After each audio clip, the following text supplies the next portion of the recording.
Hi student. आज जो है हम हमारा 12th का स्टैंडर्ड का जो रोटेशनल डायनामिक्स जो चैप्टर है, वो रोटेशनल डायनामिक्स में हम जो इम्पोर्टेंट जो पॉइंट्स जो होते हैं, वो इम्पोर्टेंट पॉइंट्स हम आज आपको समझाने वाले हैं। तो उसमें का जो फर्स्ट जो पॉइंट्स है, it is related to uniform circular motion. Uniform circular motion.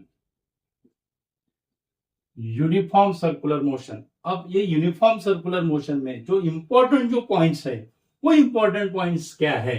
तो इसका जो फर्स्ट जो इंपॉर्टेंट जो पॉइंट्स है, in uniform circular motion, in uniform circular motion, speed of the particle, speed of the particle is remain constant. In uniform circular motion, speed of the particle is remain constant. और speed के साथ और क्या क्या constant होता है, तो उसका जो फर्स्ट जो रहेगा, फर्स्ट वो रहेगा सेंट्रीपिटल एक्सेलरेशन। Centripetal acceleration. उसके बाद सेकंड जो रहेगा वो रहेगा एंगुलर स्पीड। उसके बाद थर्ड जो रहेगा वो रहेगा लीनियर मोमेंटम। Linear momentum. उसके बाद फोर्थ जो रहेगा, फोर्थ वो रहेगा kinetic energy. Kinetic energy. Fifth जो रहेगा वो रहेगा एंगुलर मोमेंटम। फिफ्थ क्या रहेगा? Angular momentum. ओके, तो ये जो रहेगा, ये यूनिफॉर्म सर्कुलर मोशन में क्या रहेगा? कांस्टेंट रहेगा। ओके, अब इंपॉर्टेंट जो नेक्स्ट जो इंपॉर्टेंट जो पॉइंट है, ये पॉइंट बहुत इंपॉर्टेंट ऐसा पॉइंट है। In uniform circular motion, in uniform circular motion, work done by the centripetal force, work done by the centripetal force is equal to 0. बहुत इंपॉर्टेंट ऐसा पॉइंट्स है। In uniform circular motion work done by the centripetal force is equal to 0। अब work done 0 क्यों है? Centripetal force x होने के बावजूद भी वर्क डन जो रहेगा वो 0 क्यों होगा? तो उसका सिंपल ऐसा सॉल्यूशन है। हमें पता है जो वर्क डन का जो फॉर्मूला होता है, that is equal to, it is a dot product F dot S. Okay, तो ये होगा फोर्स, ये होगा डिस्प्लेसमेंट। और जो फोर्स की जो डायरेक्शन, फोर्स का जो डायरेक्शन रहेगा, it is always directed towards the centre. और जो वेलोसिटी जो रहेगी, वो वेलोसिटी यानी वो क्या रहेगी? फोर्स को क्या रहेगी? परपेंडिकुलर रहेगी। यानी दोनों का जो एंगल रहेगा वो कितना होगा? 90 डिग्री होगा। यानी यहाँ पे ये डॉट प्रोडक्ट हम ऐसे लिख सकते हैं, F S cos theta. Theta की वैल्यू अगर यहाँ पर हमने 90 डिग्री अगर सब्स्टिट्यूट की, तो हमें work done that is equal to 0। Work done that is equal to 0। तो ये भी एक इंपॉर्टेंट ऐसा पॉइंट है। ओके, उसके बाद यूनिफॉर्म सर्कुलर मोशन का नेक्स्ट जो इंपॉर्टेंट जो पॉइंट है, वो नेक्स्ट इंपॉर्टेंट पॉइंट क्या है? In uniform circular motion, in uniform circular motion, radial acceleration, radial acceleration as well as radial force, as well as radial force is always directed towards the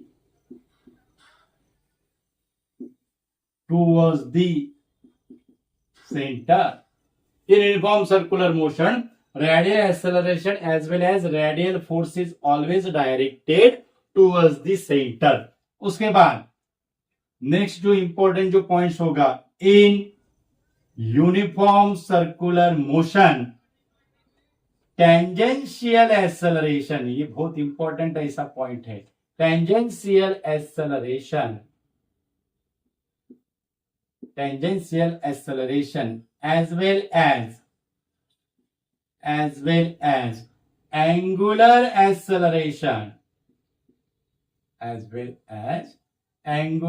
acceleration is equal to 0.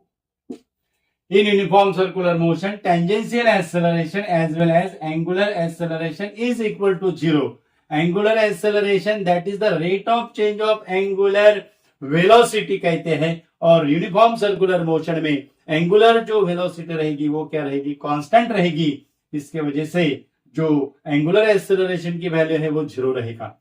उसके बाद tangential acceleration 0 क्यों है, क्योंकि जो magnitude of velocity जो होता है tangential velocity का, वो यूनिफॉर्म सर्कुलर मोशन में क्या होता है, कांस्टेंट होता है. इसके लिए ये भी क्या होगा, 0 रहेगा. ओके. उसके बाद नेक्स्ट जो इंपॉर्टेंट जो पॉइंट है यूनिफॉर्म सर्कुलर मोशन का, नेक्स्ट इंपॉर्टेंट जो पॉइंट है वो क्या होगा, इन uniform circular motion angular displacement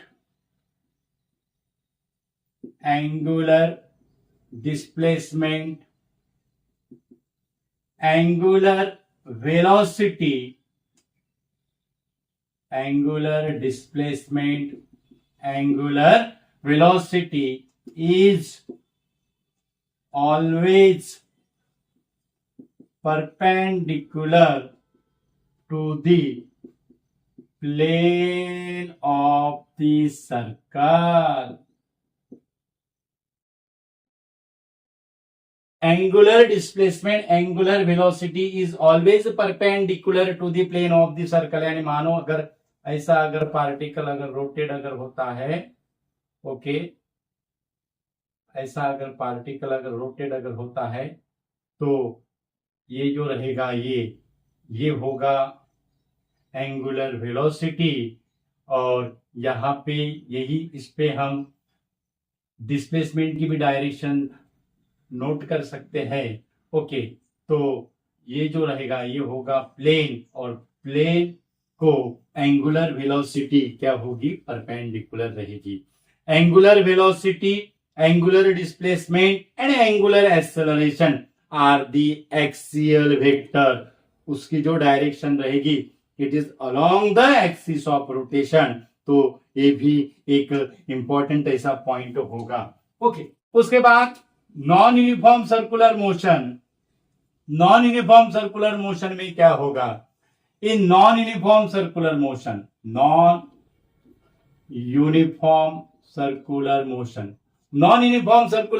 में क्या होगा, फर्स्ट जो पॉइंट रहेगा, speed of the particle varies. Non uniform circular motion में क्या होगा, speed of the particle varies.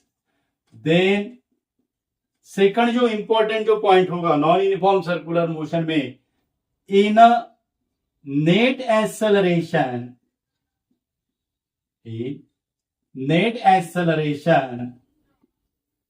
There is 2 component of acceleration. One is tangential acceleration,